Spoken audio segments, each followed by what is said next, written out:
지난 3주에 걸쳐서 우리는 이제는 우리가 나서야 한다 하는 주제를 다뤘습니다.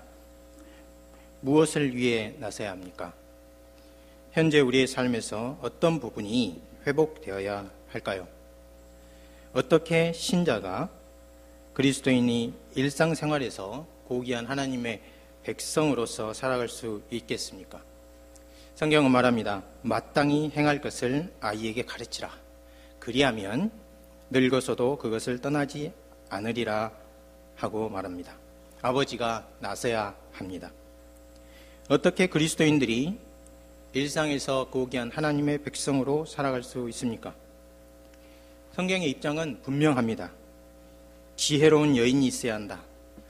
이 세상에 길을 따라가는 것이 아니고 이 세상에 집단의 불안과 대중의 욕구가 아니라 하나님의 뜻을 따라서 집을 세우고 그리고 하나님의 말씀을 따라가는 성경을 아는 어머니가 나서야 한다.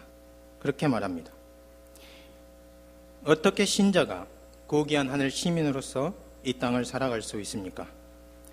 오늘 성경은 말합니다. 나와 내 집, 곧 우리가 결심해야 한다. 여호와만을 섬기겠노라. 결심해야 한다. 그렇게 말합니다. 우리 자신도 우리 자녀들도 하나님의 언약 백성이요 사회의 건강한 시민으로 성장하기 위해서는 우리 모두가 하나님을 섬기는 인생을 선택해야 한다 하는 것입니다. 이 일은 아버지 한쪽만이 아니라 한쪽만의 노력이나 어머니 혼자만의 노력으로 이루어질 수 있는 것이 아닙니다. 서로 가족 모두가 협업해야 합니다. 나가서 부모만의 노력으로 안 됩니다. 자녀들이 일어서야 합니다. 가정 전체가 나서야 해요. 그래서 우리는 먼저 오늘 우리가 읽은 여호수아 24장을 잠시 살펴보고요. 그리고 이것에 비추어서 가정이 해야 할 구체적인 일들을 몇 가지 점검해 보겠습니다. 첫 번째로 하나님을 섬기는 인생을 선택하고 결단해야 한다. 오직 나와 내 집은 여호와를 섬기겠노라. 여호수아는 이렇게 말했습니다. 여러분 여호수아 인생을 한번 돌이켜 보십시오. 여호수아는 40년 동안 이집트의 노예로 살았습니다. 40년 동안 광야 생활을 했고요. 약 80세에 모세를 이어서 이스라엘의 지도자가 된 후에 약 5년 동안의 가나안 정복 전쟁을 했습니다. 그리고 지금 오늘 우리가 읽은 이 본문은 그로부터 약 25년이 지난 후에 그가 죽음을 앞두고 백성들과 관원들을 불러서 유언처럼 하는 말입니다. 오직 나와 내 집은 여호와를 섬기겠노라. 성경에 따르면 죽음을 앞둔 사람이 이 고백을 할 때에 가장 아름답고 가장 고귀하고 인간의 본분으로 돌아온 것이라 그렇게 말합니다. 이래 결국을 다 들었으니 여호와를 경외하고 그의 명령을 따를지어다. 세상의 많은 일을 다 헤아려 본 지혜자요 교사인 솔로몬이 마지막으로 인생의 결론으로 전도서에서 우리에게 말하는 것입니다. 그런데 여호수아가 바로 그 고백을 하고 있는 거예요. 나와 내 집은 여호와를 섬기겠노라. 그렇게 말했어요. 하나님께서 여호수아에게 정복과 분배의 사명을 주셨습니다. 그리고 그는 이 일을 완수했어요. 여호수아 1장 6절과 그리고 11장 15절 이 부분을 한번 같이 읽어보겠습니다. 여호수아 1장 6절입니다. 어떤 사명을 받았을까요? 강하고 담대하라. 시작. 강하고 담대하라. 너는 네가 그들의 조상에게 맹세하여 그들에게 주리라 한 땅을 이 백성에게 차지하게 하리라. 정복을 해서 분배를 해준다 하는 것입니다. 그런데 여호수아가 이 사명을 받았어요. 그런데 그가 이 사명을 어떻게 했는지 11장 15절에 나옵니다. 다시 한번 같이 읽어보겠습니다. 시작. 여호와께서 그의 종 모세에게 명령하신 것을 모세는 여호수아에게 명령하였고 여호수아는 그대로 행하여 여호와께서 모세에게 명하신 모든 것을 하나도 행하지 아니한 것이 없었더라. 그러니까 하나도 행하지 아니한 것이 없었으니까 다 어떻게 했다는 것이에요? 다 행하였다는 거예요. 무엇을 행했습니까? 하나님으로부터 모세를 거쳐 여호수아에게 전달된 하나님의 뜻을 그대로 행해서 모든 것을 행해서 하나도 남김없이 성취했다 하는 것입니다. 지난 시간에 말씀드린 교육학자 로버트 글래서의 이론에 따르면 여호수아는 자신이 받은 사명을 이룬 사람이니까 성취자입니다. 하지만 우리는 여기서요, 한 걸음 더 들어가야 합니다. 과연 그는 어떻게 그렇게 강한 가나안 땅 7족속을 정복하고, 정복이 된 후에 여러분 한번 생각해 보세요. 땅이 있어요. 그런데 남자만 60만입니다. 1인 4인 가족만 잡아도 200만 명이에요. 수원시 인구가 125만이거든요. 여기 금천구는 몇 명인가요? 수원시의 2배에 가라는 인구가 지금 앞에 있어요. 그런데 땅을 정복해서 분배할 지금 시점에 와 있습니다. 이해관계가 복잡할까요? 쉬울까요? 이거 생각해보면 보통 일이 아닙니다. 보통 일이 아닙니다. 땅을 정복하고 그렇게 복잡한 이해관계가 얽혀있는 이런 땅 분배 문제를 그가 어떻게 성취할 수 있었을까요? 그럼 과연 어떤 원리와 원칙에 따라서 살았을까 하는 것이 궁금해집니다. 그것은 오직 나와 내 집은 여호와를 섬기겠노라 한 이 마지막 말 바로 직전에 자신이 어떤 원리로 살았는지에 관한 암시를 주는 것이 있습니다. 여호수아와 그의 가족의 모든 것을 가능하게 했던 그 원리가 무엇인지 살펴보아야 하는 것이에요. 그것이 무엇입니까? 그것은요, 한마디로 말씀드려서 하나님의 말씀을 읽고 힘써 지키며 그것에서 한 발자국도 떠나지 않은 것입니다. 오직 나와 내 집은 여호와를 섬기겠노라 말하기 바로 직전에 여호수아가 무엇이라고 말합니까? 여호수아 24장 지금 중반절을 읽었는데요. 23장으로 가보면은 유대 관원들과 이스라엘 관원들과 백성들을 불러놓고 한 말이 나와요. 23장 6절 한번 같이 읽어보겠습니다. 시작. 그러므로 너희는 크게 힘써 모세의 율법책에 기록된 것을 다 지켜 행하라. 그것을 떠나 우로나 좌로나 치우치지 말라. 이것을요, 여호수아 23장을 딱 가리고 요 말만 들려주고 이걸 누구에게 한 말일까요? 문제를 내면 여러분들 누구라고 보통 대답할까요? 누가 누구에게 한 말일까요?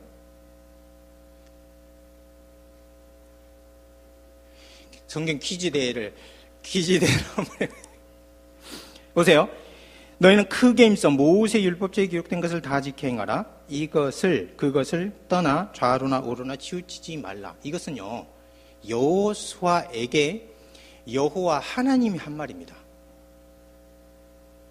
그런데요, 다시 23장 6절을 보고 그 문맥을 살펴보면 이것이 여호수아가 이스라엘 백성들에게 한 말이라는 것을 알 수 있어요.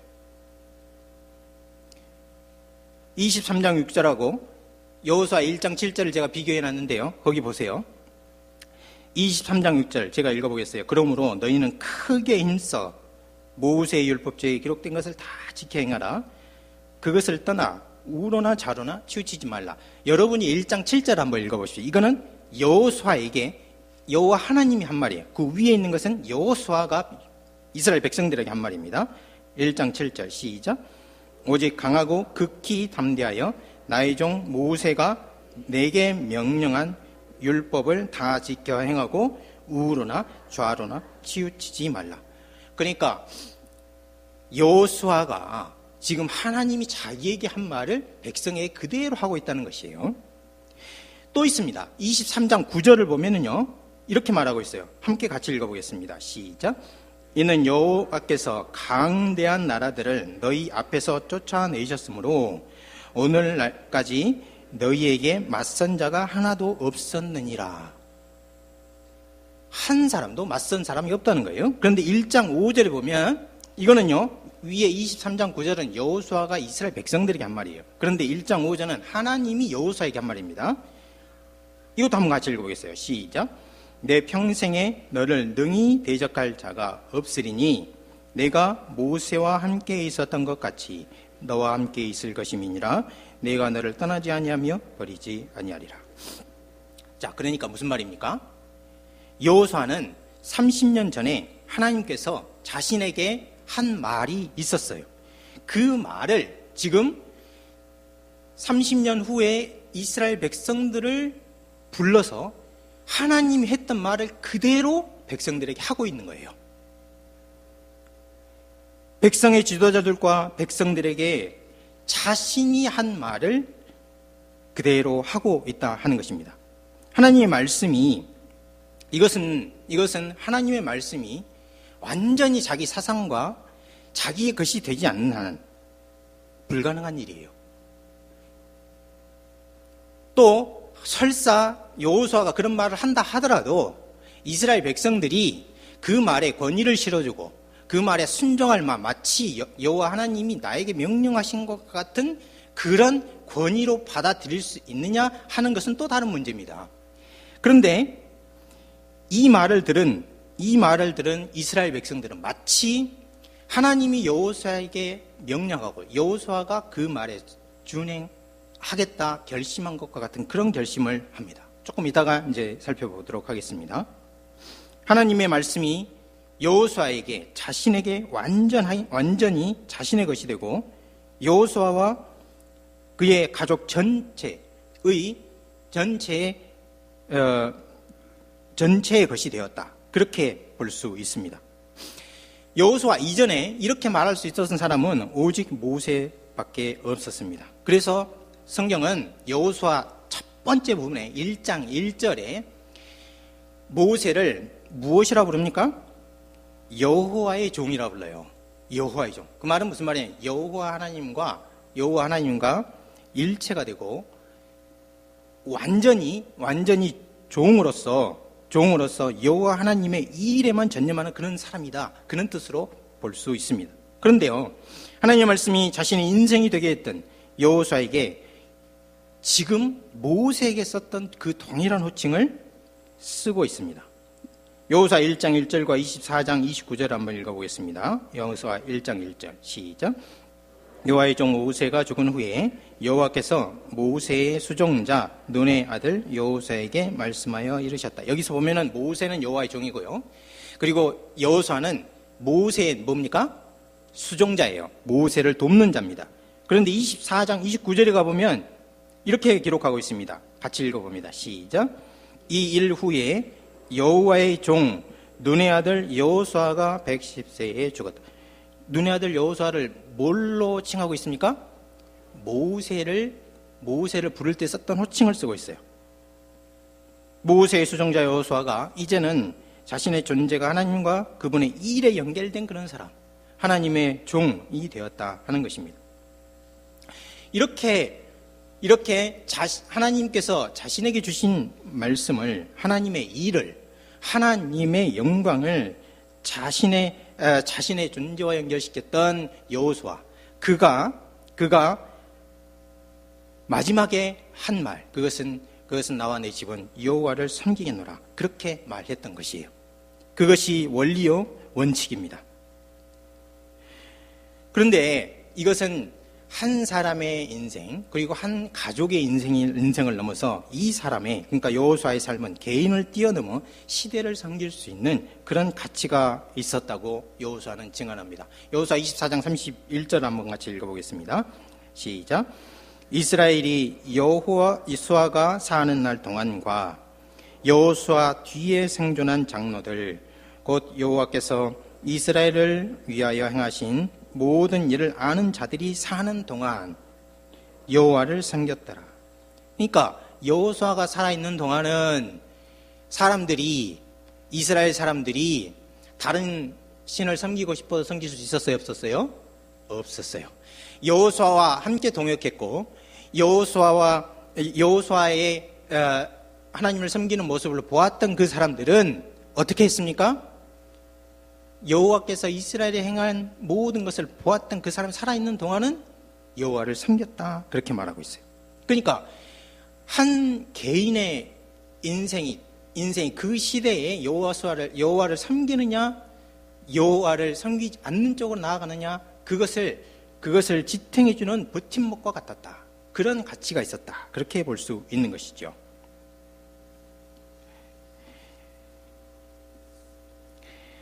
우리는 지금까지 여호수아 24장을 통해서 나와 내 집은 여호와를 섬기더라, 하나님을 섬기는 삶을 결심한 여호수아의 인생에 대해서 잠시 살펴보았습니다. 나와 내 집은 여호와를 섬기겠노라. 이 일은 실제로 실현하기 위해서 가장 먼저 회복돼야 될 것이 무엇인가? 그것을 이제 실제적으로 살펴보겠습니다. 성경의 예를 받고, 그 다음에 여호수아처럼 인생의 마지막에 나와 내 집이 여호와를 섬기겠노라 하는 복된 고백을 하기 위해서는 어떤 일이 있어야 할까? 가장 먼저 회복돼야 될 일은요, 두 번째 항목으로 부부 사랑의 회복입니다. 부부 사랑의 회복. 가장이 그러니까 아버지가 아이들을 사랑하는 최선의 일은 아이들을 직접 사랑하고 아이들을 돌보고 하는 일도 물론 해당합니다. 그런데 그것보다 더 우선한 일은 아이들 인생 전체를 봤을 때 아이들을 사랑하는 최선의 일은 아내를 사랑하는 것입니다. 왜 그럴까요? 남편이 아내를 사랑하면 그 사랑은요, 고스란히 자녀에게 갑니다. 뿐만 아니라 아내가 남편을 사랑하면 그 사랑은 고스란히 집에서는 남편의 온유와 친절과 여유로, 밖에서는 자신감과 성공으로 이어집니다. 그뿐만이 아니에요. 남편과 아내에게만 해당하는 것이 아니고, 아버지가 엄마를 사랑하는 모습, 아내가 남편을 사랑하는 모습을 보고 우리 집은 천국 같다, 그렇게 느낍니다. 이런 마음의 안정이 아버지에게는 존경으로, 그리고 학교에서는 쾌활하고 너그러운 아이들로, 그리고 우리 모든 부모님들이 그렇게 바라고 바라는 성적도 올라가요. 우리 잠시 한번 우리 삶을 돌아보면 좋겠습니다. 오늘날 남편이 있어도 고아처럼 살아가는 계층이 누굽니까? 그것은요, 아내예요, 아내. 동의를 안 하시는 것 같아요. 전혀 반응이 없으시죠? 나는 아닌데, 그렇게 생각하고 계시지요? 참 좋은 거예요. 정말 그렇지 않았으면 좋겠습니다. 그런데 지금 이 사회가, 그리고 우리 중에 어떤 분들이 이런 제가 하는 이 말에 마음 깊은 곳에서 그럴 수도 있다는 생각을 하는 분들도 있을 거예요. 남편이 있어도 고아처럼 살아가는 계층, 아내.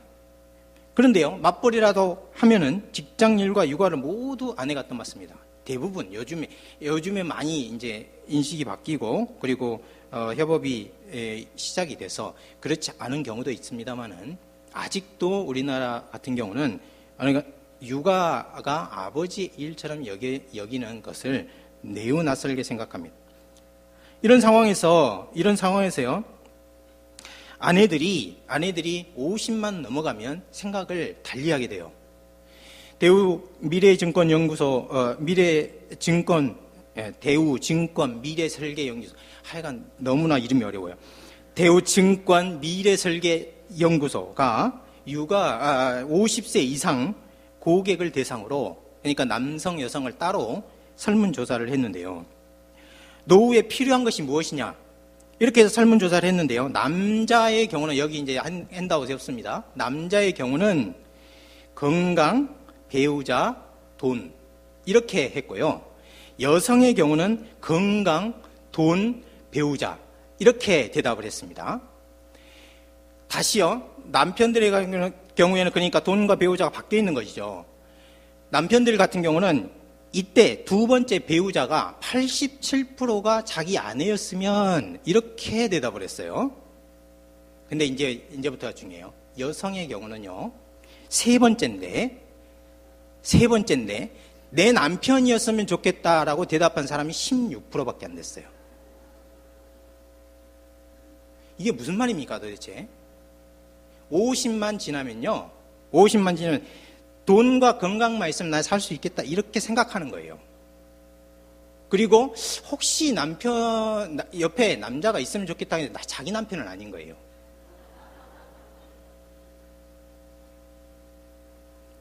이거 심각하지 않습니까?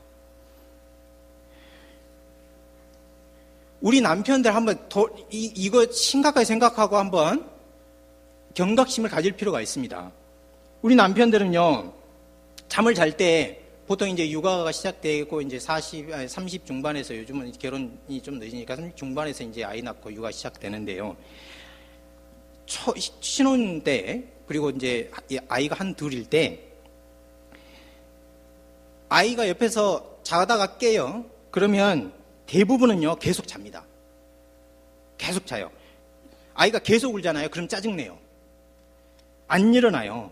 다 아내 몫입니다. 그러면서 남편들 불만이 그거죠. 아내는 10시간을 자도 피로가 안 풀린다고 해서 피곤하다고 그렇게 말하는 것을 이해를 못해요. 그래서요, 한번 30대, 40대 뿐만 아니라 50대 경우도 마찬가지. 하여간 잠자는데 무슨 일이 벌어지면 다 아내 몫이에요. 그런데 한 번요, 아내를 친정에 보내놓고 하루 또는 하루 여행 보내놓고요, 아이들 뒷바라지 하루만 해보세요. 하루만. 그러면은 들어오는 아내에게 절할 겁니다. 남편들이 얼마나 이 사회의 기득권 문화에 젖어서 있는지 단적으로 보여주는 예라고 볼 수 있어요. 그리스도인의 가정은 뭔가 달라야 합니다. 그러면은 어떻게 아내를 사랑할 수 있습니까? 설문조사에 따르면요, 아내가 남편에게 해주었으면 하는 것 중에 37%, 그러니까 40%가 청소 좀 해줬으면, 그렇게 이제 나왔어요. 가장 많이 나왔습니다. 그런데 사람마다 다를 수 있습니다. 사람마다 청소 아니고 다른 것을 원할 수도 있어요. 그러니까 저도 그렇고, 그리고 많은 이제 이와 같이 이제 협업과 가정에서 서로 함께 가정을 이제 세우고자 하는 사람들이 생각을 공유하는데, 아내에게 내 사랑을 어떻게 표현할까? 그거는요, 제일 좋은 방법이 시키는 대로 하면 돼요. 시키는 일부터 하면 됩니다. 그러니까 청소해달라면 청소를 하는 것이, 애하고 놀아달라면 애하고 놀아주는 것이고, 아니면은 잠시 시간을 달라고 그러면 밖에 애들 데리고 나가서 피자 사주고 또 감쪽에 놀아주고, 그렇게 해주면 되는 거예요. 오늘날 아내만 그런 것이 아닙니다. 오늘날 아내가 있어도 항상 소외받고 살아간다고 생각하는 계층이 누굽니까? 남편이에요, 남편. 그런데 아내들은 이걸 잘 아셔야 돼요. 저도 한 사람의 남편으로서, 그리고 이 땅을 살아갈 때 결혼하고 난 다음에 아내에게 절대로 말할 수 없는 일들이 생겨요. 그리고 이런 일들은 누구에게도 말할 수 없어요. 그래서 밤에 혼자 그 한숨 쉬고, 어떨 때는 눈물을 흘리고, 어떨 때는 답답해하고 그렇게 해요. 그런데 남편의 한숨의 무게를 아내가 과연 알 수 있는가? 그거 한번 질문해 보셔야 돼요. 그러니까 무슨 말입니까? 우리는 한 가정을 이루어 사는데 남편도 소외받고 아내도 소외받는 그런 견증으로 살아가고 있는 것이 현실입니다. 그러면 어떻게 남편과 아내가 서로 사랑을 전할 수 있는가? 예, 아까 말한 그냥 아내가 시키는 것부터 남편은 해주고요. 그 다음에 아내의 경우는 조금 있으면 제가 말씀드리겠지만요. 남편을 정말 사랑해야 합니다. 사랑하되 남편을 사랑하는 방법이 따로 있거든요. 여성이 여성에게 사랑을 표현하는 방법, 그러니까 어떤 관심과 애정을 표현하는 방법하고 남성이 받아들여서 나 아내가 나를 사랑하고 있구나 이렇게 느끼는 것은 아주 다릅니다. 그래서 그것을 그런 언어를 잘 익혀서 이제 표현해 줄 필요가 있습니다. 그리고 여러분들 중에 많은 새벽에 출근해 가지고 저녁 늦게 이제 오는 분들이 많을 텐데요. 실제적이고 그리고 가장 대화와 가정을 살리는데 도움이 되는 방법 하나를 소개할게요. 그것은요, 새벽에 출근하셔서 아내와 그리고 자녀들을 볼 수 없는 분들, 또 이 반대인 경우도 있겠죠. 밥 먹고 난 다음에 2분 전화를 걸어가지고 2분, 그리고 점심 먹은 후 2분, 그래서 하루에 4분을 한번 아내에게 가정에 투자를 해보세요. 전화를 걸어서 무슨 말을 해도 좋아요. 아이들 일어났는지 밥 먹었는지 그런 아주 시시콜콜한 이야기라도 좋은데요. 하루에 4분을 계속해서 1년이고 2년 쌓이고 6년 쌓이고 10년이 되면 전화를 걸자마자 분위기를 알 수 있어요. 그리고 아내는 남편이 당신을 사랑해 생각하고 있어. 그리고 가족과 함께하고 있어. 이 메시지를 온몸으로 받게 됩니다. 4분으로 이 모든 언어를 전달할 수 있어요. 그러면 아내는 깊은 안도감과 신뢰를 가지고 가정생활을 해 나갈 수 있습니다. 반대도 마찬가지입니다. 남편이 전화 안 오면 삐지지 마시고요. 자기가 좀 전화를 하셔요. 그래서 4분을 대화로 채운다면 크게 도움이 될 것입니다. 여러분 중에 남편 되신 여러분, 아내를 사랑하십시오. 이것은 제 말이 아니고 골로새서 3장 19절에 우리 하나님이 사도 바울을 통해서 우리에게 명령하신 것입니다. 남편 되신 분들은 아내를 사랑하시고, 아내 되신 여러분들은 남편을 사랑하십시오. 이것이 성경의 명령이에요. 잠언 5장 18절부터 19절 한번 읽어보겠습니다. 그런데 요즘 사회가 남편을 사랑하고 아내를 사랑하는 이 일을 매우 다른 방식으로 이제 살아가는데, 사회의 방식을 따라서는 안 됩니다. 그런데 잠언에 그것을 이미 경고해 놨습니다. 잠언 5장 18, 19절 한번 읽어보겠습니다. 시작. 내가 젊어서 취한 아내를 즐거워하라. 그는 사랑스러운 암사슴 같고 아름다운 암노루 같으니 너는 그의 품을 항상 족하게 여기며 그의 사랑을 항상 연모하라. 여기에요, 아내 자리에 남편을 넣으면 아내에게 주는 명령이 돼요. 내가 젊어서 취한 남편을 즐거워하라. 그는 사랑스러운 암사슴 같고 암노루 같으니 너는 그의 품을 항상 족하게 여기며 그의 사랑을 항상 연모하라. 지금 제가 새롭게 알게 된 사실인데요. 40 후반 50이 되면 집에서 남편이든 아내든 다 각방을 쓴다고 그래요. 여러분들은 그렇게 하시는가요? 필요에 의해서 성경에 따르면 기도할 틈을 얻기 위해서 각방을 쓰라고 그랬어요. 다시 합하라고 그랬습니다. 성경 명령입니다, 이게. 그런데 요즘 시대가요, 그렇게 가지는 않는 것 같아요. 다 각방 쓰고, 그리고 각방을 쓰되 30부터 20대 후반부터 시작해가지고 이제 50 중반까지 이제 일을 하게 되는데, 그 일을 할 때 실제로 내가 젊어서 취한 아내를 즐거워하라, 남편으로 만족하라, 이 명령과 어긋나는 일들을 인간의 세상에서 많이 겪게 됩니다. 많이 겪게 돼요. 그런데요, 여러분 잠언 5장을 한번 눈여겨서 보시기 바래요.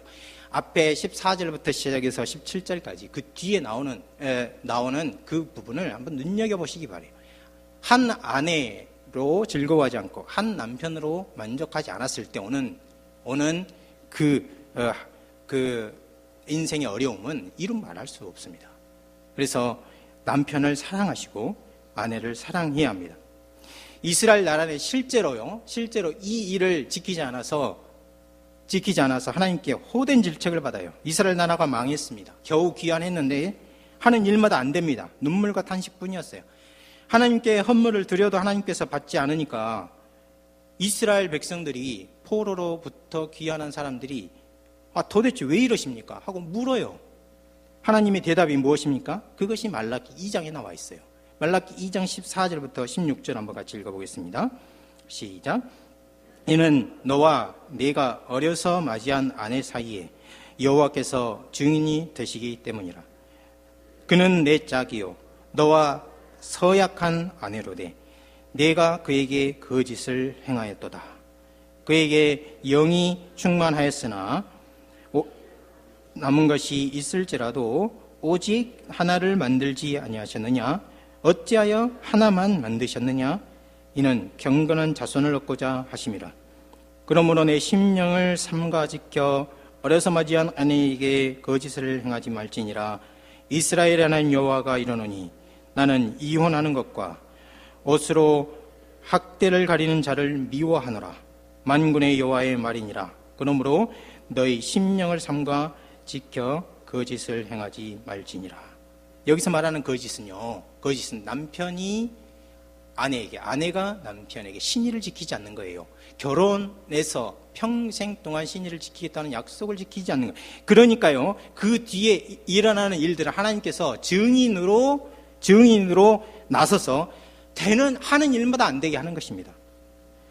15절 보니까 하나님은 영이 충만해요. 부족한 것이 없어요. 그래서 하고자 하셨다면 한 남편에게 두 아내, 또는 한 아내에게 두 남편, 이렇게도 만들 수 있었다는 거예요. 그런데 왜 그렇게 안 하셨는가?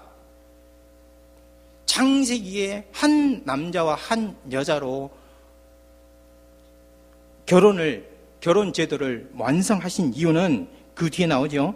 경건한 자손을 얻고자 함이라. 여러분들 고대 문명에서요, 이집트든 그리스 로마든 바벨론이든 그 역사를 조금만 들여다보십시오. 그러면 그 문명이 망하게 되고, 그리고 붕괴될 때 꼭 이런 일이 벌어집니다. 꼭 이런 일이 벌어져요. 경건한 자손들이 없고, 등록된 실제로 결혼한 남편과 아내가 정식으로 결혼하여 등록한 수가 현저하게 떨어져요. 현저하게 떨어집니다. 이혼하는 것과 옷을 학대를 가리는 자를 하나님이 미워하신다. 그렇게 말했습니다.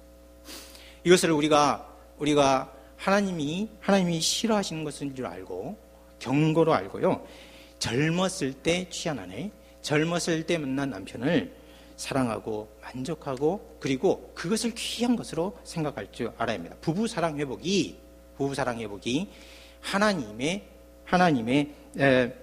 하나님을 섬기는 첫 번째 길이고, 자녀 사랑을 할 수 있는 최대의 방법이에요.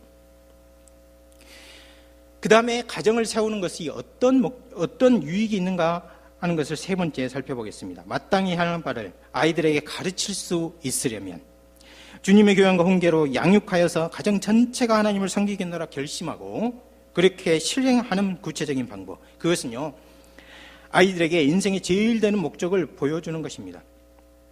부모님들이 인생의 제일 되는 목적을 보여준다는 것은 가르치는 것과는 다른 거예요. 너희들은 이제 하나님의 나라와 의를 구하면서 살아야 한다. 나와 내 집은 여호와를 섬기겠노라 결심했다. 이렇게 말해 주는 것이 힘을 얻으려면 실제로 부모가 모델이 돼 주어야 합니다.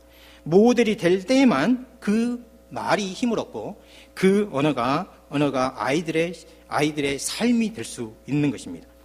부모는 아이들이 처음 만나는 역할 모델이기 때문에 그렇습니다. 이것이 한편으로 중요한 사실입니다. 다른 한편으로 중요한 사실이 있습니다. 그것은요, 부모들이 인식해야 될 일이 있어요. 그것도 빨리 깨달을수록 좋은 것이 있습니다. 그것은 뭐냐면요, 부모로서 우리는 일정 기간이 지나면은 역할 모델로서의 기능이 중단된다는 거예요. 물론 아버지로서, 어머니로서, 교회를 섬기는 사람으로서, 직장인으로서 모델이 중지되는 것이 아니에요. 그러나 아이들이 실제로 자기 인생을 설계하고 나만의 독특한 하나님께서 나를 만드셨을 때 계획하신 그 목적을 발견하고 그것을 실현해 나가려고 할 때, 구체적으로 내 직업을 찾으려고 할 때, 그들 인생만이 겪는 독특한 사건들을 만날 때는 우리 부모님의 우리의 경험과 우리의 존재가 그렇게 도움이 되지 않을 때가 많이 있어요. 교육학에서 인물이 되려면 인물을 만나야 한다 하는 말이 있습니다. 예를 들어서 우리 아이가 과학자가 되고자 한다. 또는 수학이나 물리에 아주 이치를 빨리 깨닫는다. 그렇게 판단되는 경우가 있습니다. 그러면요, 과학자를 만나게 해줘야 돼요. 이때는 수학이나 물리에 뛰어난 사람이 그 아이의 연령대에 그 무엇을 했는지, 그리고 그 사람이 그러한 수학자로서, 물리학자로서, 과학자로서 인생을 성공적으로 이끌어 나가기 위해, 또는 그런 인생을 살아가다가 겪게 되는 어려움이 처했을 때 어떻게 대처했는지, 그것을 역할 모델로 보여줄 필요가 있습니다. 이쪽 과학자뿐만 아니라 정치가로서, 그리고 경제인으로서, 그리고 이 사회에 어떤 직업을 갖고 있든지 우리 아이들에게 우리의 삶이 역할 모델이 되지 못할 때가 있는 거예요. 그러면 만일 역할 모델을 제시해 줄 수 없다면은 대학을 졸업할 때가 되고, 그리고 자기가 목표한 인생을 살아가고자 한다 할지라도 마음만 있지 실제로 어떻게 그 길을 가야 할지 모릅니다. 그렇기 때문에 다 그런 것은 아니고, 또 여러 가지 길을 찾아가는 사람도 있지만은 상당히 많은 시간을 허비하게 되고 방황하는 시간을 갖게 됩니다. 이렇게 됐을 때는 우리를 넘어선 역할 모델을 보여주고, 그리고 그 사람들이 어떻게 인생을 살아가는가 보여줄 필요가 있습니다. 특별히 이제 예능에 재능이 있는 사람들, 음악에 재능이 있다든지, 은사가 운동이라든지, 또는 미술이나 또는 사상이 깊다든지 이렇게 했을 때는 훨씬 많은 도움이 필요하게 되죠. 어떻게 해야 합니까? 이때 성경과 고전이 지혜자의 스승, 요즘 용어로 멘토의 자리에 오도록 우리 부모님들이 해줄 필요가 있습니다.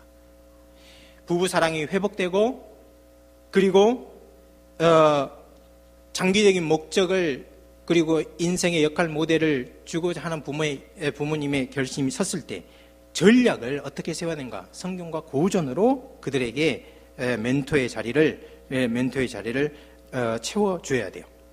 어떻게 그러면 성경과 고전이 멘토의 자리에 오게 할 수 있는가? 가족 시간을 마련해서 성경과 고전을 읽어야 합니다. 그리고요, 대화가 필요해요. 이때는 명령조로 해서는 안 되고, 또 방관조로 나눔에 참여해서도 안 됩니다. 자녀에게 관심을 가지고 질문 형식으로 계속해서 대화를 나누어야 합니다. 방관적이고 명령조로 대화에 참여하지 않는다 하는 것은 무슨 말입니까? 이것은 엄마와 아빠가 함께 성경을 읽고 다윗에게서 무엇을 배웠는지, 예수님이 원수를 사랑하라 명령하지만 그것을 실생활에 실천하는 게 얼마나 힘들고 어려운지 실제 경험을 나누는 거예요. 이때 이거 중요합니다, 여러분. 이때 아이들 언어와 이해력에 맞추려고 포장하거나 생략해서는 안 돼요. 다시요. 자신이 성경을 읽고 고전을 통해서 그 성경의 가르침을 실천하고자 할 때 여러 겪는 어려움이 있고 보람이 있고 그리고 깨달음이 있고 이런데요. 이 모든 것을 나눌 때, 아이들에게 나눌 때 아이들 언어와 이해력에 맞춘다고 하여서 그것을 포장하거나 생략하면은 안 됩니다. 그렇게 하지 마시기 바래요. 이것이 고전의 원리입니다. 고전이라는 것은요, 고전은 번역을 하더라도 편집본이나 발췌본을 읽지 않는 것을 원칙으로 해요. 그게 고전 원칙입니다. 아빠가 예를 들어서 직장에서 또는 학교에서 그리고 일하는 곳에서 겪은 일을 솔직하게 말하려고 할 때 아이들이 이해 못한다고 그래서요, 그것을 아버지가 나눠야 될 핵심 내용을 갖다 빼고 아이들이 이해할 수 있을 것 같은 내용만 나누면 아버지를 위선자로 알아요. 아이들이 아버지나 어머니를 더 잘 이해할 수 있도록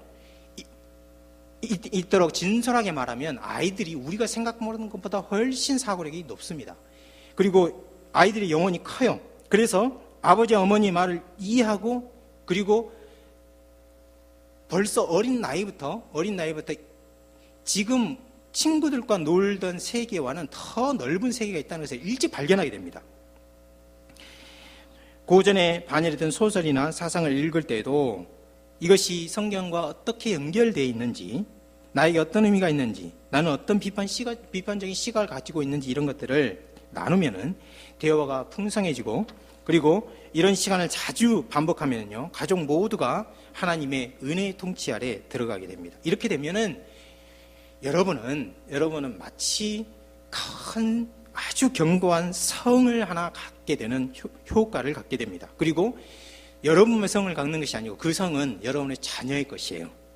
그렇게 해서 잠언이 이렇게 말합니다. 잠언 14장 26절 같이 읽어보겠습니다. 시작. 여호와를 경외하는 자에게는 견고한 의뢰가 있나니 그 자녀에게 피난처가 있으리라. 여호와를 경외하는 자에게 의뢰가 있습니다. 믿을 수 있는 성이 있는데 그것이 자녀에게도 피난처가 된다 하는 거예요. 이렇게 가정에서 부부 사랑이 회복되고 아버지 어머니가 인생의 장기 목적에 맞도록 최초로 멘토가 되어주고 또 최초 역할 모델이 될 뿐 아니라 대화를 통해서 또 가치 교육에 힘쓴다면은 우리 자녀들에게 언약이 전수되고 그리고 하나님의 백성으로서 이 사회의 건강한 시민으로 성장할 것입니다.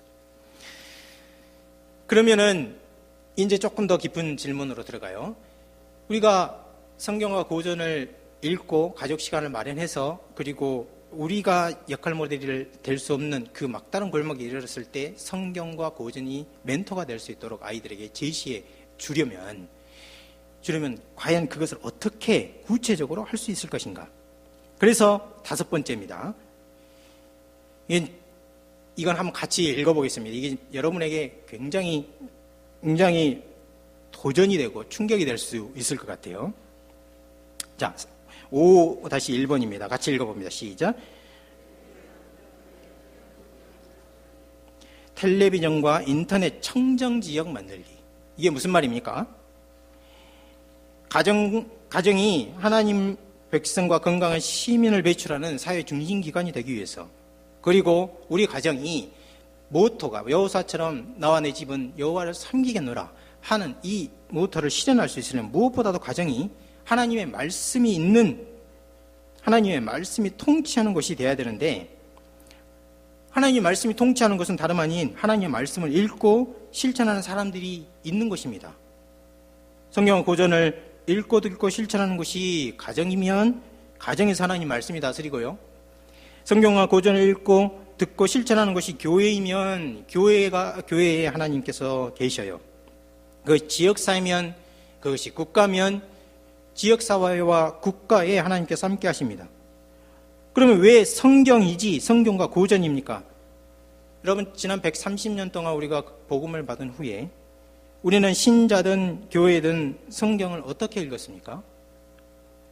성경을 아주 해결화되고 축소된 관점에서만 읽어왔습니다. 이 성경이 나의 개인 구원과 그리고 내 마음의 평안과 순종과 복의 그런 구도 속에서만 읽어왔어요. 그러나 하나님은 우리를 구원하시는 분만 아니고 우리가 속해 있는 가정을 다스리시는 분이시고 우리 지역사회를 통치하시는 분이시고 나라를 세워가시는 분이셔요. 우주를 다스리시는 분이셔요. 그분이 우리가 믿는 하나님이에요. 그런데 우리가 만약에 개인 구원과 평안, 순종과 복의 구도로서만 성경을 읽게 되면 하나님을 우리 개인의 하나님으로만 만들어버리게 돼요. 이렇게 성경을 읽는다면 우리는 결코 성경이 말하는 하나님이 하시는 일에 관심을 갖는 그런 사람이 될 수 없습니다. 만일 우리가 계속해서 이렇게 성경을 읽는다면 요셉의 환난을 모른 척하는 이스라엘 지도자들처럼 될 것이에요. 고전은 이런 점에서, 성경과 고전은 이런 점에서 역사 속에 실현된 하나님의 뜻, 하나님이 관심하시는 일, 그리고 하나님이 얼마나 크신 분이시고 얼마나 이 많은 가치들을 인류 사회 속에 심고 있는지를 보여주는 장에 관한 보도를 담고 있어요. 그러니까 역사책인 겁니다. 역사책인 거예요. 성경의 가치가 각 시대에 어떻게 실현됐는지, 하나님의 백성들은 어떻게 살아야 하는 것인지, 성경의 고귀한 말씀들은 어떻게 이해해야 하는지 그 멘토가 누구냐면 고전이에요. 이런 일을 가능하기 위해서는 실제로 성경과 고전을 읽어야 돼요. 그래서 고전을 통해서 성경이 얼마나 큰 가치를 갖고 있는지, 그리고 성경을 읽음으로써 실제 고전 속에서, 역사 속에서 어떻게 우리가 추구해야 될 가치들이 실현되고 있는지 볼 수 있도록 하고, 그리고 가족 대화를 통해서 그것이 회복되어야 합니다. 그렇게 하기 위해서 가장 먼저 해야 될 일, 그것은 정말 실제적인 일로서 집안의 거실이나 아니면 가족이 모이는 공간에 TV와 인터넷을 없애야 해요. 벌써부터 마음에 저항이 있으시죠? 없앨 수 없다면 가족 전체가요, 자녀들만이 아니라 아버지, 어머니, 그리고 가족 구성원 모두가 지킬 수 있는 법칙을 만들어야 돼요. 법을 세워야 됩니다. 법을. 그래서 TV와 인터넷이 없거나 질서 있게 볼 수 있도록 만든 공간, 그것이 인터넷, TV가 없는 청정지역이라 그렇게 부른다는 것이에요. 제가 만든 말이에요. TV, 인터넷, 프리존. 아버지들은, 한번 우리 생각해보세요. 아버지들은 뉴스, 어머니들은 드라마를 끊어야 해요. 아니, 요즘에 핸드폰으로 다 뉴스 볼 수 있는데 왜 집에 와서 TV로 뉴스를 드라마 지난 시간에 말씀드렸어요. 드라마요, 끊어야 됩니다. 드라마를 보시려면은, 예를 들면 설날이나 추석 때 아예 시간을 이틀 잡아서 50회짜리 그냥 내리 보세요. 평소에는 가족 대화 시간으로 주어진 이 소중한 시간을 사용하시고, 아예 가족이 정해, 1년에 우리 이틀은 TV, 태양의 후예인가 저는 보지도 못했습니다만 그거 보는 시간으로 하자. 그렇게 해가지고 하자. 얼마나 재밌어요. 이틀 동안요. 우리 현재 삶을 한번 보십시오. 여러분의 생각과 욕구, 그리고 정서와 계획을 무엇이 지배하고 있는지 한번 보세요. 뉴스와 드라마의 내용, 그 뉴스도 아무리 공정하게 하는 뉴스 채널이라 하더라도 그거 공정한 거 아닙니다. 그리고 실제로 현실을 파악하는 데 부족한 점이 많이 있어요. 그래서 여러 사람의 대화가 필요한 거예요. 드라마 내용도 마찬가지죠. 드라마 내용에서도 배울 점이 많이 있고, 또 우리가 익혀야 될 가치가 있습니다만, 우리가 투자한 시간에 비해서 얻을 수 있는 그 가치는 너무나 적어요. 그래서 뉴스, 드라마 내용, 스토리, 이런 견해들, 이런 것들이 우리 삶을 지배하고 있는 것을 알 수 있어요. 실제로 여러분의 가족 시간을 많이 뺏어갑니다. 우리뿐만이 아니에요. 전 세계로 눈을 돌려보면요, 이것은 이런 현실이 다르지 않습니다. 전 세계로 눈을 돌려보면 시리아나 아프리카, 예전에는 원주민들 아니면 시리아의 깊은 이 마을에 들어가 보면 이야기하는 사람이 있어요. 이야기하는 그 마을의 전통을 지키는 사람입니다. 그런데요, 인공위성으로 볼 수 있는 안테나, TV가 들어간 다음에는 아프리카 전통 사회가 모두 다 해체되고 있어요. 시리아 마을도 마찬가지입니다. 저녁 시간은 빼앗기고 전통과 정체성이 무너지고 있는 현실이에요. 이런 실제로 심각한 일입니다. 심각성을 깨닫고 우리가 저녁이 있는 시간을 실현해 보아야 합니다. 이렇게 애쓰는 사람들이 있는데요, 우리나라에도 많이 있습니다. 여기 계란찜 아빠, 그 다음에 꼬막 남편, 이 책을 쓴 저자도 마찬가지인데요. 이 책의 저자인 탁경국 씨는 저녁이 있는 삶, 대화가 회복된 가정을 회복하기 위해서, 이분이 이제 변호사거든요. 변호사에게 가장 필요한 게 뭘까요? 골프입니다. 골프. 하여간 골프는 자기가 싫든 좋든 해야 된대요. 그런데 저녁 시간이 있는 삶, 그리고 대화가 회복된 가정을 위해서 가장 먼저 한 두 가지가 있는데, 그게 뭐냐면요, 골프하고 TV를 끄는 거예요. 골프하고 TV를 끄는 거예요. 지난 시간에 말씀드린 이혜명 교수님, 주말에만 TV를 볼 수 있는 시간을 줍니다. 정해요. 규칙을 정해서 그렇게 이제 하고 있어요. 모든 사람들이, 이 노력을 하고 있는 모든 사람들이 이구동성으로 일관적으로 하는 말이, 아빠는 취미 생활을 줄이고 TV를 없애고 그 시간을 가정에 쏟아야 한다는 거예요. 이렇게 해서 대화 시간을 확보해야 한다는 것입니다. 왜 그렇습니까? 그건 실제적인 이유 때문에 그렇습니다. 아이들에게 일어나는 모든 일상을 훌륭한 교육의 장으로 바꾸기 위해서는 이 방법밖에 없는 거예요. 아이들에게 일어나는 모든 일상을 훌륭한 교육의 장으로 만들기 위해서 가장 필요한 것이 무엇이냐면은 관찰과 대화입니다. 관찰과 대화를 하기 위해서는 눈을 TV에, 마음을 취미에 뺏기면 안 돼요. 탁경국 씨의 말을 들어보겠습니다. 형제 자매 간에 발생하는 싸움은 사람 사이의 관계 맺는 기술을 익히는 중요한 교육의 장이라 할 수 있다. 그런데 부모가 관찰하고 들려주고 기다려주고 이끌어주고 싶어도 함께 생활하며 얼굴을 마주 대하고 대화하는 시간이 일상적으로 확보되지 않으면 불가능하다는 사실을 기억해야 한다. 불가능합니다. 탁경국 씨와 강민정 씨는 이제 부부인데요. 이 시대의 맞벌이 부부 중에 한 사람입니다. 그래서 맞벌이 하시는 분들은 이 책을 꼭 읽어보시면 좋을 것 같아요. 굉장히 재밌기도 하고, 그리고 사회에 여러분들은 알 수 있어서 좋을 것 같습니다. 직업이 있는 변호사고요. 아내는 성균관대 대동문화연구원 수석 연구원입니다. 그래서 부유합니다. 그런데 아무리 바빠도 도우미 아줌마를 구하지 않습니다. 그리고 저녁은 무슨 일이 있어도 강민정 씨가 챙겨줘요. 그 이유가 있습니다. 강민정 씨의 생각은 끼니만큼은 부모가 챙겨줘야 한다. 같이 식사를 하며 대화하는 것이 여러모로 좋다는 확신을 가지고 있어요. 그래서 몇 가지 이제 예를 들었습니다. TV와 인터넷은 이 시대에 가족 시간과 대화를 빼앗아가는 가장 큰 우리의 적이라 할 수 있습니다. 지난 두 번째 시간인가요? 고강림 씨와 그 전혜성 박사님 이야기를 해주는데요. 요즘에는 그분들의 이야기를 따르면 가정의 행복은 교육의 기본 전제라 그렇게 말합니다. 가정의 행복이 교육의 기본 전제라. 여기서 이제 중요한 것이 있는데요. 이 말을 그대로 받더라도 행복하게 해주면 되지 이렇게 생각하는데요.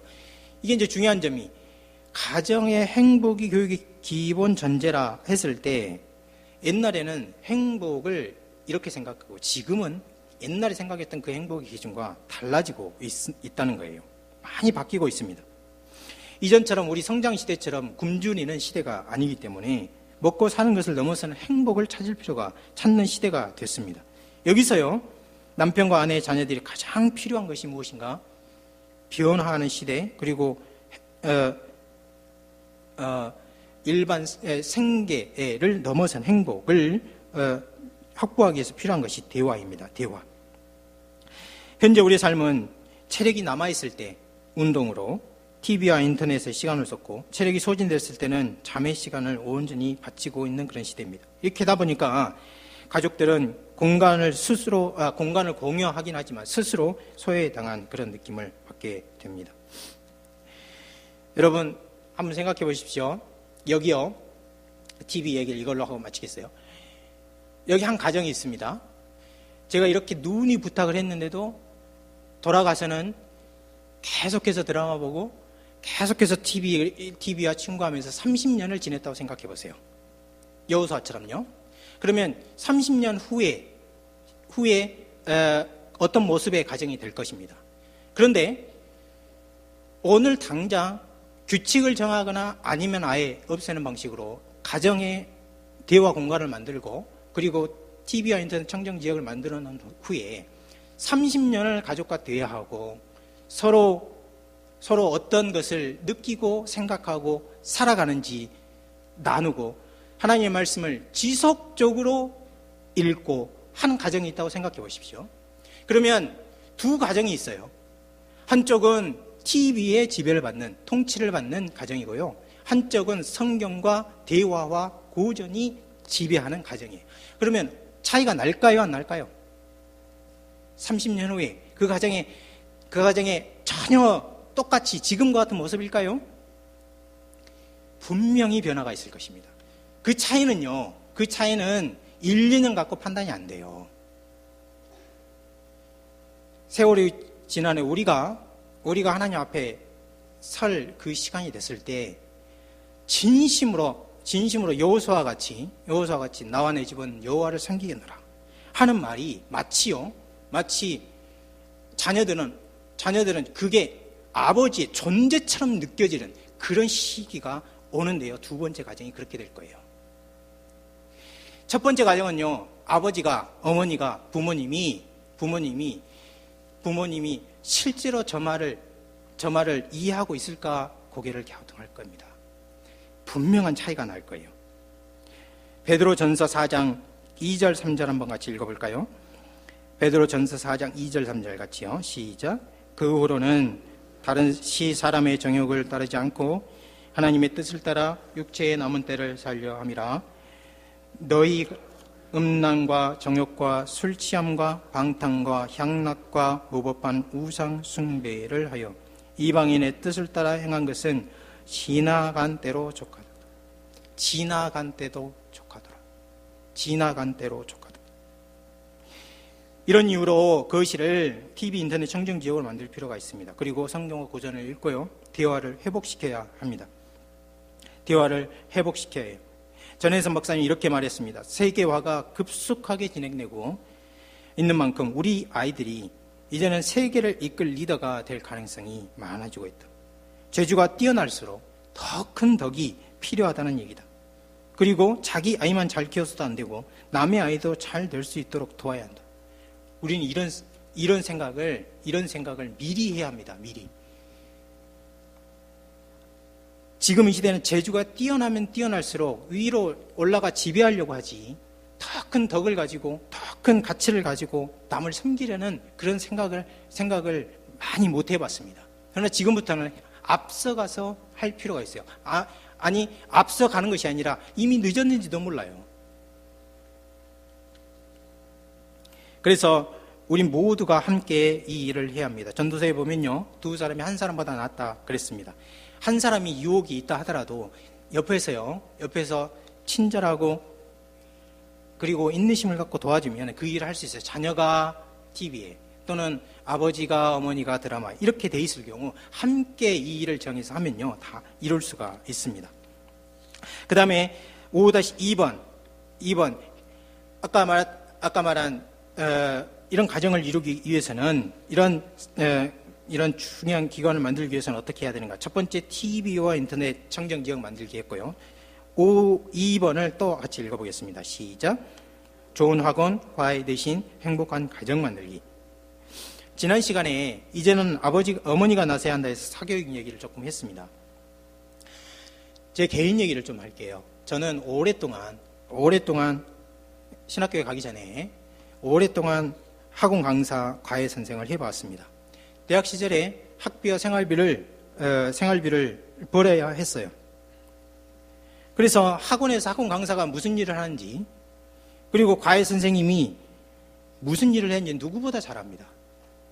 그리고 어떻게 해야 내가 내 직업을, 그러니까 학원 강사로서 과외 선생님으로서 이 일을 유지할 수 있는지 잘 알고 있어요. 벌써 20년이 지난 일이지만은요, 그때보다 심해졌으면 심해졌지 더 나아지진 않았을 겁니다. 사교육하는 사람들은요, 교육 철학이 없습니다. 사교육하는 사람들은요, 윤리가 없어요. 사교육하는 사람들은 무엇이 없냐면요, 이 아이의 실력과는 상관이 없어요. 그래서 어떤 사람들은 사교육을 조직화된 컨닝이라 그렇게 말해요. 실제로 그렇습니다. 제가요, 여러분 자녀 중에 당장 데려다 놓고 영어 문장을요 갖다 주고 영어 문장 한 문장을 읽지 못해도 답을 찾을 수 있는 방법을 알려줄 수 있어요.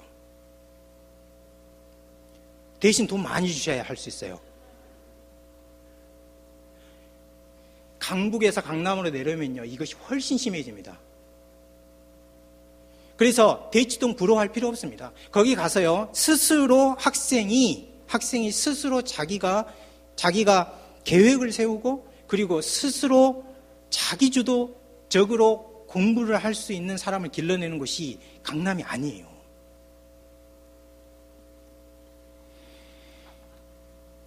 사교육을 아예 하지 말라. 이것은요, 현실적인 조언이 못 될 것입니다.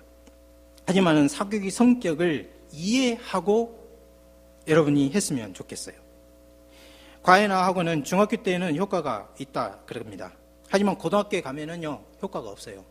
고등학교 때는 자기가 해야지, 자기가 문제 풀 시간도 없는데, 거기에 그 시간을 쪼개가지고 사교육을 받으면요, 답을 맞출 수 있는 능력은 키워지지만 그 학생이 인생의 여러 어려운 문제들을 해결할 수 있는 역량은 전혀 키워지지 않습니다. 그리고 또 지능 지수가 보통 경우에 외에는 아주 낮거나 아주 높으면, 여러분이 아주 똑똑하면 시킬 필요 없어요. 그리고 아주 낮아가지고 실제로 보통 교육이 불가능한 그런 경우가 있죠. 마음 아픈 일이지만 과외는 아니에요. 그러므로 과외나 학원은 선택적으로 단기간 하는 것이 좋습니다. 특별히 이제 예능 부분 같은 경우는 재능이 발견될 경우 좋은 선생님을 위해서 기도할 필요가 있습니다. 왜 이런 말을 합니까? 집단의 불안, 대중의 욕구에 밀려서 우리 자녀들이 부모와 보낼 시간이 없고 자신들의 생각, 고민, 의견을 표현하거나 재능을 표출할 기회가 없는 이런 많은 경우는 많은 경우 사교육 때문에 그렇죠.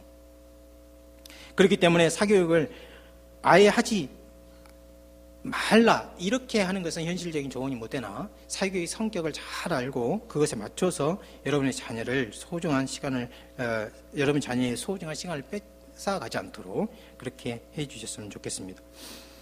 무엇보다도요, 아이들과, 이렇게 제가 이 말씀을 드리는 이유는 아이들과 시간을 보내는 것이 중요합니다. 부부 사이도 마찬가지예요. 부부 사이에도 시간을 많이 보내는 것이 중요해요. 아이들의 경우 한번 예를 볼까요? 왜 아이들과 시간을 보내는 것이 중요한가? 서강대 평생교육연구 심리학 김미라 교수님 이런 말을 했어요. 왜 성공한 부모를 둔 청소년 자녀들이 가난한 부모나 성공하지 못한 부모를 둔 경우에 비해서 걱정과 우울증, 중독이 많은가? 왜 많을까요? 자녀와 함께할 시간이 적거나 없기 때문이다, 그렇게 말해요. 자녀와 함께할 시간이 적거나 없기 때문에. 사교육을 하지 않으면 성적 떨어질 텐데요, 그렇게 질문할 수 있습니다. 학업 성적은요, 가정 환경에 의해서 좌우된다는 것이 최근 교육학자들의 한결같은 연구 결과입니다. 실제로 가정 환경이 학업 성적의 50% 이상을 차지해요. 그러니까 가정 환경을 잘 만드는 것, 그것이 실제로 사교육에 들어가는 에너지보다 더 많아야 한다는 것을 가르쳐 줍니다. 조선 말기 유학자 김경신 선생님은 아이들에게 공부를 말하기 전에 먼저 아버지와 형이 책을 볼 것을 권합니다. 여러분 핸드아웃에 있죠? 같이 읽어보겠습니다. 무릇 아이들이, 시작. 무릇 아이들이 공부를 열심히 하게 하려면 먼저 아버지나 형이 공부를 해야 한다. 그 후에 아이에게 공부할 것과 금지할 것을 말해 제대로 이루어야 한다. 그러니까요, 공부하기 쉽잖아요. 그러면은 아버지가 책을 읽는 거예요. 그런데 이혜명 교수님에 따르면은요, 아버지가 아무 책이나 읽어도 상관없어요. 그러니까 아버지가 성경을 읽든 아니면 취미로 읽는 역사책을 읽든 바둑책을 읽든 상관이 없는 거예요. 근데 그 모습을 보고 아이는 공부를 하게 되는 거예요. 또 마찬가지로 형이 공부를 하면 자연히 동생도 공부. 100% 그렇지는 않습니다. 사람 인생이 100% 공식적으로 이렇게 기계적으로 되는 것은 아니지만 일리가 있는 말입니다. 일리가 있는 말이에요. 교육이 이루어지려면 가정의 환경이 조성돼야 한다 하는 것입니다. 특별히 가정 환경 중에서 문화적인 환경이 이루어져야 되는 것을 해야 되는 것을 우리가 기억해야 할 필요가 있습니다. 결론입니다. 우리가 받은 인생은 하나님께서 주신 선물이에요. 그것은 아버지도 어머니도 자녀들도 우리 개인도 모두 마찬가지입니다. 우리가 받은 이 인생을 성공적으로 살아갈 수 있는 것은 신분이나 집안이나 유명도의 문제가 아니고 영혼의 문제요, 믿음의 문제입니다. 여러분 스스로 하나님의 백성이요, 그리고 사회의 건강한 시민으로 성장하도록 노력하시기 바랍니다. 또 여러분의 자녀가 아름다운 영혼과 아름다운 믿음을 가진 사람으로 살아갈 수 있도록 해 주십시오. 그래서 이것을 위해서 지난 4번의 강좌에서 5가지를 말씀드렸습니다. 첫째는 우리는 하나님의 신자로서 하나님의 언약 백성입니다. 이 언약을 전수하는 고귀한 책임을 아버지, 어머니에게 주셨습니다. 두 번째로는 한번 같이 읽어볼까요? 시작.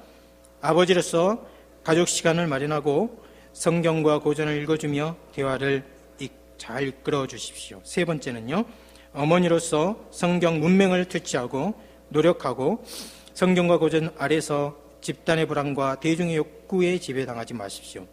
여러분 자녀에게 상대평가가 아닌 절대평가를 해 주십시오. 교육의 전 영역인 지력과 체력, 심력을 인지하고 이것을 균형 있게 길러주도록 해 주십시오. 네 번째는요, 가정에서 부부 사랑을 회복하십시오. 가정에서 마련한 가족 시간을 통해서 인생의 장기 목적과 역할을 찾도록 도와주십시오. 대화를 통한 가치 교육을 실현해 주시기 바랍니다. 이를 위해서 여러분의 집을 TV와 인터넷 청정 지역으로 가꾸시고 좋은 가정을 만들어서 여러분 자녀들이 가정에서부터 자신의 존재의 가치를 알고 자신의 꿈을 실현해 갈 뿐만 아니라 다른 사람들이 잘 될 수 있도록 하는 지도자들이 될 수 있도록 양육해 주시기 바랍니다. 시편 118편에 다윗이 이렇게 말합니다. 내가 죽지 않고 살아서 주의 일을, 주님께서 하신 일을 전파하리이다. 전파한다는 말은 아주 자세히 이야기한다 하는 말입니다. 오늘 여호사는 죽어갈 때 나와 내 집은 여호와를 섬기겠노라. 나와 내 집, 우리는 하나님을 섬기겠다 결심하고 그리고 끝까지 그분을 섬기겠노라 그렇게 말했어요. 그가 살아있는 동안 그가 함께 일했고 또 그가 어떻게 살았는지 본 장로들이 살아있는 동안 하나님께서 이스라엘을 위해서 어떤 일을 해 주셨는지 목격한 사람들이 살아있는 때, 그때 이스라엘은 여호와를 섬겼습니다. 여러분이 가지고 있는 남은 인생, 그리고 그 이후에 여러분 자녀와 그리고 후손들이 어떻게 살기를 바라십니까? 제가 마지막으로 요나단 에드워드와 그리고 맥스 주라는 사람을 비교하면서 나와 내 집은 여호와를 섬기겠노라 결심한 사람과 당시에 똑같은 한 조그만 마을에서 같이 살았는데 그와 전혀 다른 인생을 맞이한 사람 두 사람을 소개하고 마치겠습니다. 그 사람은 요나단 에드워드입니다. 1703년에 태어나서 1758년에 그러니까 55세의 짧은 인생을 살았던 사람인데요. 미국이 낳은 가장 뛰어난 신학자이고 목사이고 선교사이며 그리고 미국이 낳은 가장 독창적인 사상가 중에 한 사람입니다. 프린스턴 대학의 총장을 지냈던 그런 사람이에요. 이분은 성경을 너무나 사랑해서 어려서부터 성경을 읽었고, 그리고 나중에 목사가 돼서는요, 하루에 규칙적으로 13시간을 성경을 읽고 연구하고 강의하고 그리고 복음을 전했던 사람이에요. 그의 어머니 아버지는 인디안들의 복음을 전하는 선교사였는데 아들을 위해서 3가지를 기도했습니다. 3가지는요, 하나님, 이 아이가 어려서부터 성경을 알게 해주십시오. 2번째는 이 아이가 어려서부터 성령으로 충만하게 해주십시오. 3번째는 이 아이가 하나님이 보시기에 존귀한 자가 되게 해주십시오. 사람이 볼 때, 사회의 기준으로 볼 때 그것이 아니고 하나님이 보실 때 존귀하고 고귀한 사람 되게 해주십시오. 이렇게 기도했어요. 이후에 신학자가 되고 목사가 되고 그리고 선교사가 됐을 때 아까 말씀드린 것처럼 13시간을 규칙적으로 성경을 읽고 연구했어요. 그런데 중요한 게 있습니다. 우리가 4주 동안 제가 누누이 말씀드린 거예요. 이렇게 바쁜 일상을 살아가도 반드시 하루 1시간을 아이들하고 보냈어요. 아이들과 함께 놀고 함께 대화하고 고전을 읽고 해석해주고 하는 일을 계속했어요. 그의 후손이 어떻게 된 그는 아까 말씀드린 것처럼 당대에는 잘 알려지지 않았으나 미국 부흥운동을 일으킨 유명한 사람이고 그 이후에 그가 쓴 모든 저작들은 글자 하나도 놓치지 않고 다 책으로 만들고 인터넷에 올라와 있고 그렇습니다. 그의 후손이 어떻게 되었을까요? 나와 내 집은 여호와를 섬기겠노라. 이 집안에서 300명 이상의 목사, 선교사, 신학 교수가 나왔습니다. 120명의 대학 교수, 110명의 변호사, 60명의 작가, 30명의 법관, 14명의 대학 총장, 3명의 미국 상원의원, 그리고 부통령이 이 집안에서 나왔어요. 미국 부통령이. 그런데 요나단 에드워드와 같은 마을에서 산 사람이 있었어요. 그 사람은 맥스 주라는 사람인데 전과자였습니다. 이 사람의 집안이 어떻게 됐을까요? 이 사람은 전과자로 어떻게 살았는지 우리가 잘 알 수 없어요. 하지만 그 사람의 후손들을 쭉 조사를 해서 우리에게 알려줬습니다. 310명의 거지, 430의 범죄자가 나왔는데 병과 범죄로 파산한 사람이 나왔고 130명의 평균 13년 이상 복역수, 7명의 살인자, 100명의 알코올 중독자, 60명의 상습 절도범, 190명의 매춘부가 이 가정에서 나왔어요. 그럼 어떤가요? 한 사람은 성경이 자기를 지배하게 하고 자기 가정을 지배하게 하고 자기 나라를 지배하기 위해서 부단히 애썼던 사람이었고요. 한 사람은 하나님과 상관없이 사는 사람이에요. 자기 생각대로 산 사람이고 그리고 자기 길을 따라 살아간, 세상의 길을 따라 살아간 사람이에요. 자기 인생뿐만 아니라 나와 내 집은 내 생각과 내가 섬기는 사람에 따라 결정이 되는 거예요. 에드워드와 그리고 맥스 주의 그 집안을 비교해 볼 때 우리가 도전과 동시에 경고를 받습니다. 여러분 모두 나와 내 집은, 여러분 모두가 내 마음속으로 그리고 실천적으로 나와 내 집은 여호와를 섬기겠노라 하고 결심하는 시간 됐으면 좋겠어요. 이 결심을 구체적으로 어떻게 실현할 것인가? 부부사랑 회복하고 그리고 인생의 장기적인 목적을 주고, 그리고 역할 모델을 주기 위해서 스스로 모델이 되어주고, 내 역할이 끝났을 때는 성경과 고전을 멘토로 줄 수 있는 부모님 되기 바랍니다. 그리고 충격적이고 도전적이고 거의 불가능할 것 같이 보이겠지만, 집안을, 가족이 함께 있는 공간을 TV와 인터넷이 없는 청정지역으로 만들고, 대신에 그 자리를 대화와 성경이 끊임없이 하루에 30분씩 계속해서 전해지는 그런 가정으로 만들어 보시기 바랍니다. 여러분이 이렇게 했을 때 요나단 에드워드처럼 하나님께서 여러분 가정을 드셔서 우리 교회, 우리 지역사회, 그리고 우리나라를 세우는 지도자들을 많이 배출하실 겁니다. 그래서 영광스러운 가정으로 세워주실 거예요.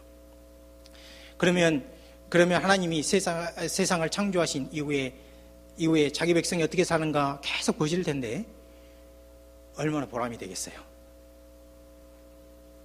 우리 다 같이 여호수아 24장 15절 나와 내 집 한번 나와 내 집은 오직 나와 내 집은 여호와를 섬기겠노라 하고 마칠까요? 자, 오직 시작. 오직 나와 내 집은 여호와를 섬기겠노라. 아멘.